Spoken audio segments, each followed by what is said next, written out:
Ya, Bluetooth headphone satu ini sepertinya cocok untuk kalian penikmat dan pencinta suara bass. Bahkan ada tombol khusus pada bodi headphone ini, jadi pengguna bisa mengaktifkan dengan cepat suara bass yang lebih powerful. Bluetooth headphone ini juga sudah support kodek LDAC atau LDAC, jadi mampu menghasilkan suara dengan kualitas maksimum tanpa ada terlalu banyak rasa kompresi-kompresi gitu ya. Menariknya lagi, Bluetooth headphone ini juga bisa digunakan dengan pakai kabel 3,5 mm audio jack. Jadi kalau mau dipakai buat gaming, latensinya bisa super rendah, jadi nggak ada masalah karena nggak pakai Bluetooth. Dan kalau di pesawat, kita bisa nyolok ke entertainment sistemnya pesawat. Ya, Bluetooth headphone ini adalah Sony Altwear. Sony Altwear ini adalah salah satu dari jajaran produk Alt Power Sound Series. Selain Bluetooth headphone, ada juga produk lainnya seperti Bluetooth Portable Speaker dan Bluetooth Tower Speaker. Oke, kita langsung mulai aja dari paket penjualannya. Tentunya dalam kotak kemasan Sony Altwear ini kita akan menemukan carrying case yang di dalamnya ada headphone, ada kabel USB-A to USB-C untuk nge-charge ya. Lalu ada kabel 3,5 mm to 3,5 mm audio jack. Selain itu, ada juga buku panduannya. Desain dan penampilan Sony Altwear mengingatkan kami pada headphone Bluetooth Sony lainnya seperti WH-1000XM4 atau WH-XB900. Sony Altwear sendiri menggunakan desain circumaural, jadi busa pada ear cup akan mengelilingi daun telinga dan bukan nempel di atasnya, nutup banget gitu. Jadi daun telinga kita tidak jadi panas akibat tekanan busa secara terus-menerus. Headphone ini juga menggunakan desain close back dengan bagian samping kanan dan kiri ear cup tertutup rapat, jadi suara nggak bocor-bocor keluar. Desain seperti ini membuat orang sekitar kita jadi nggak terganggu ya, dan kita bisa dengerin apapun. Jadi privasi kita lebih terjaga nih. Walaupun begitu, desain seperti tadi itu biasanya membuat soundstage jadi nggak seluas headphone open back yang biasanya ear cup-nya kebuka tuh sisi luarnya. Untuk headband-nya, ini menggunakan desain yang dapat dipanjang dan pendekkan untuk menyesuaikan ukuran kepala kita. Menariknya, bagian ear cup-nya ini bisa dilipat dan diputar 90 derajat, jadi lebih hemat tempat saat disimpan. Untuk komponen konektor dan tombol, ini semuanya ada di sisi kiri ear cup. Untuk konektor disediakan adalah USB Type-C untuk ngecas headphone dan ada 3,5 mm audio jack. Sementara untuk tombol, itu ada tombol power untuk hidupin atau melakukan pairing. Ada tombol NC atau AMB untuk berpindah antara mode noise cancelling atau ambient sound. Dan ada tombol Alt untuk mengaktifkan fitur Alt yang akan meningkatkan kemampuan bass. Ada 3 mode Alt di sini ya, ada Off, ada Alt 1 dan ada Alt 2. Untuk warna, Sony Altwear ini tersedia dalam 3 pilihan warna. Ada yang black, ini yang kami uji. Ada off-white, yang tentunya agak putih gitu ya. Lalu ada forest grey. Nah, bodi luar headphone ini menggunakan permukaan matte finish, jadi tidak licin dan tidak mudah meninggalkan bekas sidik jari. Pada bodi headphone juga terdapat logo Sony dan Alt yang menggunakan permukaan hologram ya di sini. Untuk bobot, headphone-nya di 255 gram, carrying case 155 gram, kabel USB A to C itu 10 gram, kabel 3,5 mm audio jack itu 15 gram, jadi total kalau dibawa-bawa itu 435 gram, nggak sampai setengah kilogram di sini. Untuk baterai, headphone ini diklaim punya daya tahan yang cukup lama. 30 jam untuk memutar musik dengan noise cancellation aktif dan 50 jam kalau tidak aktif. 30 jam untuk melakukan panggilan dengan noise cancellation aktif dan 40 jam kalau nggak pakai noise cancellation yang diaktifkan. Sementara untuk pengisian dayanya sampai 100% itu diklaim bisa 3,5 jam. Nah, headphone ini mendukung konektivitas tanpa kabel dan dengan kabel. Untuk konektivitas tanpa kabel, headphone ini pakai standar Bluetooth versi 5.2. Bluetooth audio codec yang didukung adalah SPC, AAC, dan juga LDAC. Tentunya untuk kualitas suara paling tinggi, ya pakai codec yang LDAC atau LDAC. Pengguna bisa mengaktifkan codec LDAC ini di menu Bluetooth pada smartphone atau tablet. Tapi perlu diperhatikan ya, saat menggunakan codec yang satu ini, daya tahan baterai akan menurun. Jadi 25 jam saat kita pakai noise cancellation aktif dan 40 jam kalau tidak aktif. Turun, tapi tetap lama. Headphone ini juga punya kemampuan multi-point Bluetooth connection. Jadi, dia bisa terhubung ke 2 perangkat sekaligus. Iya, 2 perangkat secara bersamaan. Tapi perlu diperhatikan ya, saat kemampuan tersebut diaktifkan, kodek LDAC-nya nggak bisa dipakai. Sementara itu, untuk konektivitas dengan kabel, headphone ini menggunakan kabel audio 3,5 to 3,5 mm. Menariknya, konektivitas dengan kabel dapat digunakan walaupun headphone tidak dihidupkan. Jadi, nggak perlu pakai tenaga baterai di sini. Tentunya, konektivitas dengan kabel juga dapat digunakan dalam kondisi headphone dinyalakan. Uniknya, saat pakai kabel, suara yang dihasilkan dalam kondisi headphone menyala justru terasa lebih baik di sektor bass dibandingkan saat headphone-nya itu dimatikan powernya. Sepertinya ada optimalisasi suara yang hanya aktif saat headphone ini dinyalakan. Sementara pakai kabel, menariknya kita tetap bisa menyalakan ANC-nya yang akan berguna kalau kita lagi naik pesawat dan mau nyolok kabel ke entertainment system di pesawat. Nah, headphone ini juga menggunakan dynamic driver yang ukurannya 40 mm. Sementara untuk tingkat frekuensi responsnya adalah dari 5 Hz sampai 20 kHz. Jadi headphone ini seharusnya bisa menghasilkan suara yang frekuensinya sangat rendah dengan baik. Untuk noise cancellation, headphone ini tentunya memiliki fitur active noise cancellation untuk menangkal atau meredam suara bising di sekitar kita ya. Ada 4 buah mikrofon yang akan menangkap suara bising di sekitar pengguna. Suara bising yang ditangkap mikrofon akan dianalisa dan diproses oleh Sony Integrated Processor V1. Chip tersebut diklaim punya kemampuan mengolah suara bising dengan cepat dan minim delay, tapi tetap hemat daya. Kemampuan noise cancellation ini dapat diaktifkan melalui aplikasi pendukung atau ya tekan tombol yang tadi ya, yang NC/AMB di ear cup yang sebelah kiri. Oke, transparansinya gimana? Headphone ini juga dilengkapi dengan fitur transparansi agar pengguna dapat mendengar dengan jelas suara di sekitar tanpa perlu ngelepas headphone. Jadi kita bisa aktivitas di luar ruangan dengan nyaman. Apalagi kalau kita ke tempat yang di pinggir jalan gitu misalnya yang ramai kendaraan. Nah, ini bisa nih pakai gini terus hidupin tuh ambient soundnya. Fitur ini juga membuat pengguna bisa dengan cepat merespon saat kita dipanggil ya. Kemampuan transparansi ini juga dapat diaktifkan dengan menekan tombol NC/AMB tadi. Atau kita juga bisa pakai aplikasi pendukung dari smartphone. Kita bisa mengatur tingkat transparansi pada aplikasi tadi ya. Menariknya, saat sedang mendengarkan musik atau nonton film, suara pada headphone dapat dikecilkan dengan cepat dengan menempelkan telapak tangan pada bagian samping kanan ear cup headphone ini. Nah, untuk mikrofon, headphone ini dilengkapi dengan beamforming microphone dengan tingkat frekuensi respons di 20 Hz hingga 20 kHz. Nah, oke, untuk melakukan pairing ini kita gampang banget ya. Cukup hidupkan headphone dengan menekan tombol power, lalu tekan dan tahan lagi tombol power selama 5 detik. Selanjutnya, pilih Sony Altwear dari menu Bluetooth di smartphone atau tablet kita ya. Nah, maka headphone langsung terhubung. Seperti headphone Bluetooth dan TWS dari Sony yang lainnya, Altwear juga didukung dengan aplikasi pendukung namanya Headphones yang dapat diinstal pada smartphone atau tablet. Nah, saat menggunakan Sony Altwear, fitur pada aplikasi tersebut tampak tidak banyak berbeda seperti saat terhubung dengan headphone Bluetooth atau TWS Sony lainnya. Jadi, kami memutuskan tidak membahasnya secara mendetail ya, karena itu udah pernah dibahas ya.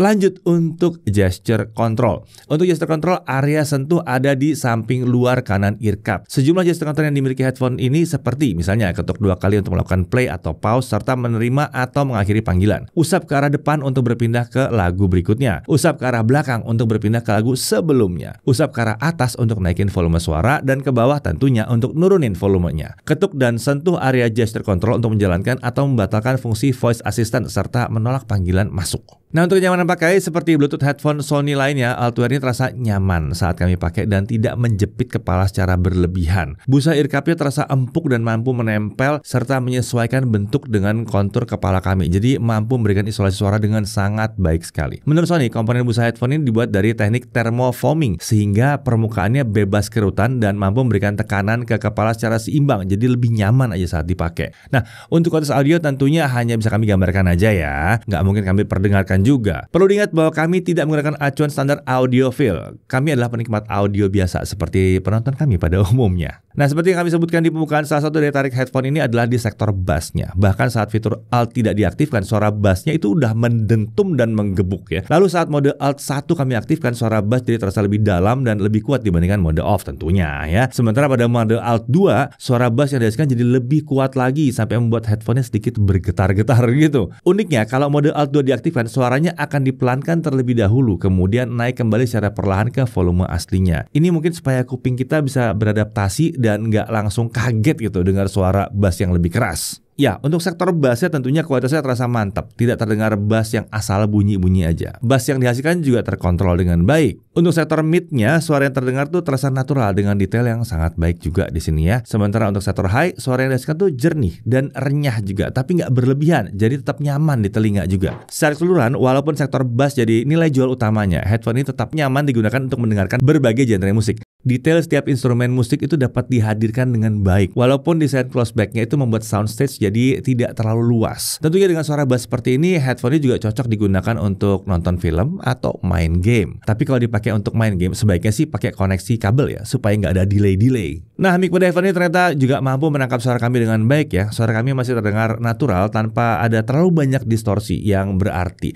Bahkan saat kami pakai di luar ruangan dengan kondisi ramai oleh kendaraan juga. Walau demikian, suara bising yang ada di sekitarnya tidak bisa sepenuhnya dihilangkan di sini. Suara bising itu masih masuk ke mikrofon walaupun intensitasnya sudah berkurang dan tidak mengganggu saat kami berbicara sih sebetulnya. Nah, untuk rekaman hasil dari mikrofonnya bisa disimak di video berikut ini. Oke, saat ini saya lagi ada di studio Jagat Review untuk menguji kemampuan mikrofon headphone Bluetooth dari Sony yang satu ini. Jadi gimana nih kualitas suara saya? Oke nggak? Nah, selanjutnya saya akan menguji headphone Bluetooth dari Sony ini di luar ruangan dengan keadaan suasana yang bising sekali oleh kendaraan. Jadi gimana nih kemampuan mikrofonnya? Apakah suara saya masih kedengaran dengan jelas atau enggak dengan suasana sebising ini? Dan apakah suara bisingnya masih kerekam atau enggak? Nah, untuk active noise cancelling-nya, walaupun fitur ANC belum di depan, earcup headphone ini sudah mampu mengurangi kebisingan dari luar dengan sangat baik, kedap gitu ya. Tentunya saat ANC-nya hidup, tingkat isolasi suaranya jadi jauh lebih baik lagi. Fitur ANC ini memang tidak dapat menghilangkan sepenuhnya suara bising di sekitar kita. Masih ada frekuensi tertentu yang bisa masuk sih, tapi seenggaknya suara bising yang biasanya mengganggu itu dapat dihilangkan dengan baik. Oke, setidaknya itu pendapat kami mengenai kualitas suara yang dihasilkan headphone ini. Tapi tentunya akan lebih baik lagi kalau ada pendapat kedua ya. Oleh sebab itu, mari kita dengarkan pendapat dari Fernanda Gunsan, reviewer spesialis produk audio. Untuk suaranya, utamanya dari tonalitinya, sebenarnya dia terbagi menjadi 3 ya. Ada mode normal, Ult 1, dan Ult 2. Nah, di mode normal ini sebenarnya udah lumayan boosted, bassnya nggak terlalu banyak ya. Dia naik dari frekuensi sekitar mid bass, yaitu sekitar 300 Hz, gradually ke frekuensi sub bass paling ujung. Dan treble-nya naik di sekitar 6 kHz dan 8 kHz gitu ya. Nggak sampai piercing atau tajam gitu sih, masih aman banget. Untuk mode Ult 1, kalian bisa akses tombolnya dari sebelah kiri sini, ada tulisan Ult. Ini akan naikin boost frekuensi bass-nya aja. Yang lain yang kayak mid, ataupun juga frekuensi high itu nggak di-boost sama sekali ya. Jadi utamanya dia akan naikin bass sekitar 100 Hz ke sub bass yang paling bawahnya ya. Masih akan enak didengar kalau misal kalian tipe pendengar yang demen bass, yang bass head banget, yang bassnya tuh gemuk, panci, dan dia juga bassnya lumayan bulat banget ya, dan gede banget gitu bassnya. Nah, di mode Ult yang 2, tinggal ditekan sekali lagi aja, ini malah lebih boosted lagi bassnya ya. Yang ini sih terlalu lebay menurut gue. Even kayaknya bass head juga kurang puas sih menurut gue ya. Bisa memunculkan distorsi di lagu-lagu tertentu ya, rumblingnya jadi nggak enak gitu, nggak nyaman buat didengerin. Jadi paling saran gue sih pakai mode normal atau mode Ult 1 aja, sebenarnya udah cukup banget bassnya. Untuk soundstage dan imagingnya ya, ini udah cukup banget buat budget 2 jutaan, tapi dia belum selebar yang kayak seri XM5. Cuma untuk timbernya udah natural banget ya, nggak aneh-aneh. Terus juga di mode ANC, dia tidak mengubah tuningan suaranya. Biasanya kan headphone wireless yang budgetnya di bawah 1 juta, itu di mode ANC sama di mode transparency, itu akan beda tonalitinya dengan dia di mode normal. Nah, untuk di Sony Ultware ini dia tidak sama sekali. Dia benar-benar aman, di EQ pun juga enak dan flawless banget. Untuk EQ-nya buat yang gak suka terlalu ngebass kayak di mode Ult 1 ataupun 2, gue bikin yang agak-agak balance, slightly agak neutral-ish ya. Kalau kalian mau contek bisa screenshot aja di sini. Di aplikasi EQ-nya itu ada Clear Bass, ini semacam low shelf equalizer yang sekali slide itu berpengaruh ke 2 target frekuensi. Yang paling ngaruhnya ngegerakin sub bass frekuensi sekitar 100-60 Hz ke bawah. Dan yang satu lagi itu juga ngegerakin si mid bass-nya ya, sekitaran 200-300 Hz. Tapi kalau kalian nyalain lagi mode Ult 1 dan Ult 2 ya jadi makin ngeboost lagi ya bass-nya. Nah, si Ultware ini juga punya kodek LDAC ya. Cara nyalainnya kalian bisa cek di setting HP Android kalian di Bluetooth setting maupun juga lewat aplikasi dan prioritize on sound quality. Buat Apple user juga nggak usah khawatir, walaupun kodeknya stuck di AAC aja, sebenarnya nggak terlalu beda jauh juga antara LDAC dan AAC-nya. Tapi di sini juga Sony nyaranin bisa pakai mode Digital Sound Enhancement Engine atau DSEE, ini kayak semacam AI yang akan ngebantu mengembalikan frekuensi yang hilang karena kompresi Bluetooth, utamanya di sekitar frekuensi yang ujung-ujung tuh, 16 kHz ke atas lah kira-kira. Cek, tes 1, 2, 3. Kalau ini tes suara mikrofon dari Sony Ultware di keadaan indoor di dalam kamar tanpa treatment akustik apapun. Cek 1, 2, 3. Cek, tes 1, 2, 3. Kalau ini tes suara mikrofon dari Sony Ultware di keadaan outdoor. Cek 1, 2, 3. Mikrofonnya oke banget kan, udah hampir sekelas sama si Sony XM5 ya. Pas gue cek juga ternyata dia pakai chip Sony V1 yang menjadi otak pengendali mikrofon ANC maupun pengendali mikrofon untuk teleponannya. Cukup akurat untuk mengemphasize suara penggunanya dan meredam suara-suara di sekitar. Dan ternyata chip ini juga dimiliki oleh si seri Sony XM5. Hanya saja kalau di XM5 tuh dia chipnya ada 2 ya, prosesor untuk mic dan noise cancellation-nya, jadi ya lebih canggih sedikit lah XM5. Oke, kesimpulannya sih headphone ini cocok banget buat 2 jutaan yang demen bass ya. Nggak cuma bass head sih sebenarnya, buat yang suka balance juga bisa ya, karena tadi bisa di EQ dan ANC-nya juga tidak mempengaruhi tonality-nya. Terus juga ANC-nya lumayan kedap, bagus, mikrofon juga bagus, sudah dapat casing juga, jadi worth it lah buat orang yang lagi nyari headphone di budget 2 jutaan.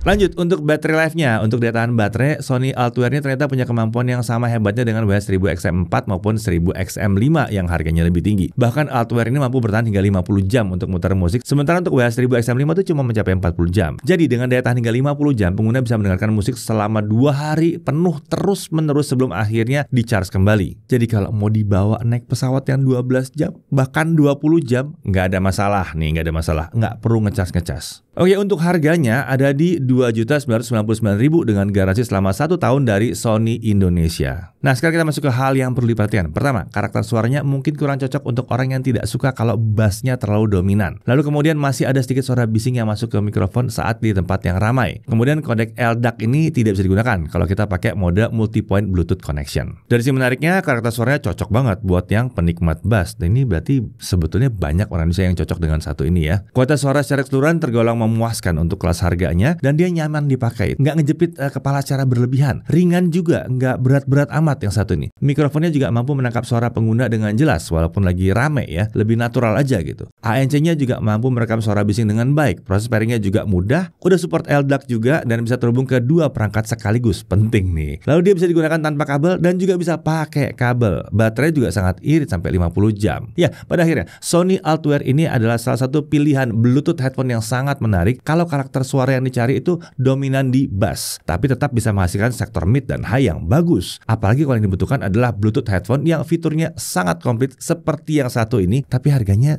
tidak setinggi WH-1000 XM5. Saya Didi Irfan, Jakarta Tribun TV.